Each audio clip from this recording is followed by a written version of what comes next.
Nessa aula 4 nós vamos falar sobre estruturas de repetição, ou seja, para que é que elas servem. Vamos começar com esse exemplo simples para exemplificar para vocês. Eu não vou botar na apresentação não detalhes teóricos de como é, porque é bem simples, não precisa muitos detalhes não. Então é o seguinte, aqui eu tenho um programa bem básico, onde eu defini o nome dele de repetição for.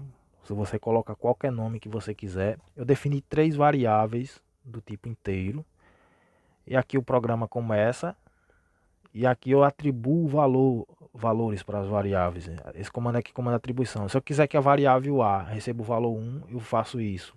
Eu estou atribuindo manualmente. É uma definição que eu dou, por exemplo. Eu posso fazer isso. Assim, o comando for ele faz o seguinte. A estrutura dele é essa aqui, ó. For, aí você tem um contador, uma variável do tipo inteiro. Então esse valor que está aqui, você poderia definir qualquer nome, por exemplo. Se fosse uma variável casa, casa que vai armazenar o inteiro, sei lá, vamos supor que você estivesse percorrendo um apartamento e aí casa 1, casa 2, casa 3, casa 4. Então é um rótulo, certo? Uma variável para contar. E aí então aqui em vez de ser isso seria casa, certo? Algo do tipo assim. Então vamos botar só um i mesmo. O i é um contador, uma variável que vai armazenar uma certa contagem. Então ele vai contar de 1 até 20. Eu poderia botar manualmente assim também, 1 a 20. Poderia fazer isso, 1 a 20, 1 a 10, sei lá. Mas eu quero deixar de forma geral assim. Então vamos colocar de A até B. E se eu definir que A começa de 5, ele vai contar de 5 até B, que é 20. Então, pronto. É só isso. E aí o que é que ele vai fazer? Para que é que serve esses comandos para repetição? São comandos para automatizar as coisas, para contar. Ou seja, em vez de você digitar isso aqui 20 vezes na tela, você simplesmente cria esse comando aqui for e ele vai executar como se você tivesse escrito isso aqui 20 vezes. Vamos ver. Pronto. É o seguinte, ele compilou sem erros. E agora veja que ele vai fazer o que? Ele vai apresentar aquela frase 20 vezes. Pronto, vamos alterar ele e botar aqui, começando de 11 até 50. Veja o que acontece. Toda vez que faz uma alteração, você tem que compilar o programa novamente para ele atualizar essas alterações. Veja aqui, ele começou de 11 e terminou em 50.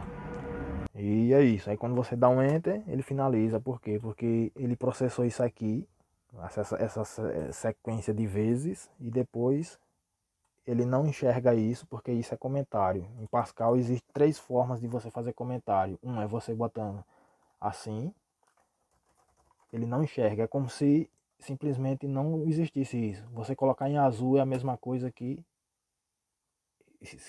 é a mesma coisa que estivesse assim, do jeito que está aí agora, certo? Então existe a forma de você fazer comentários assim, colocando barra barra e o que você coloca na frente vira comentários. Veja que ele só vira comentários naquela linha. Se você quiser que o comentário se estenda a mais de uma linha, você faz isso. Então tudo que você colocar entre o aspas é comentário. Veja que tem mais de uma linha, todos viraram comentário. E uma terceira forma que, se eu não me engano, é com barra, asterisco, alguma coisa assim. Enfim, não me lembro agora, mas basta você usar essas duas aí e resolve o seu problema para comentar as coisas, certo? Então agora vamos fazer o seguinte. Você pode fazer essa contagem de trás para frente. Então vamos comentar isso aqui, certo? Então é como se agora esse daqui não existisse mais, não tivesse escrito aí. E vamos ativar esse, ou seja, remover o comentário. Pronto. Então veja o que é que vai fazer. Vamos botar aqui 1 a 20 para não ficar muitas linhas na tela.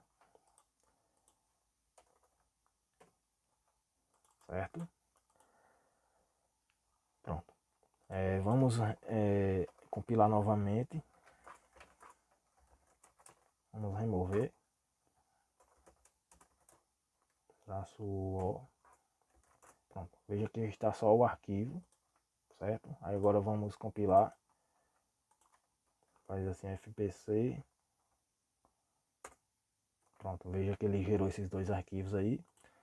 E agora vamos executá-lo.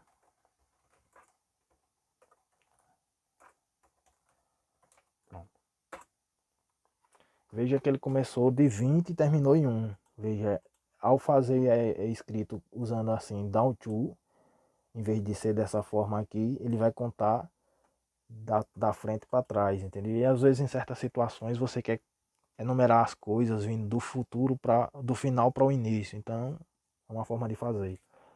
Ok. Então vou mostrar agora para vocês na próxima aula uma nova forma de também fazer repetições e que em situações específicas é melhor utilizar ela do que utilizar essa aqui. Então vamos para ela na próxima aula, que é o comando while.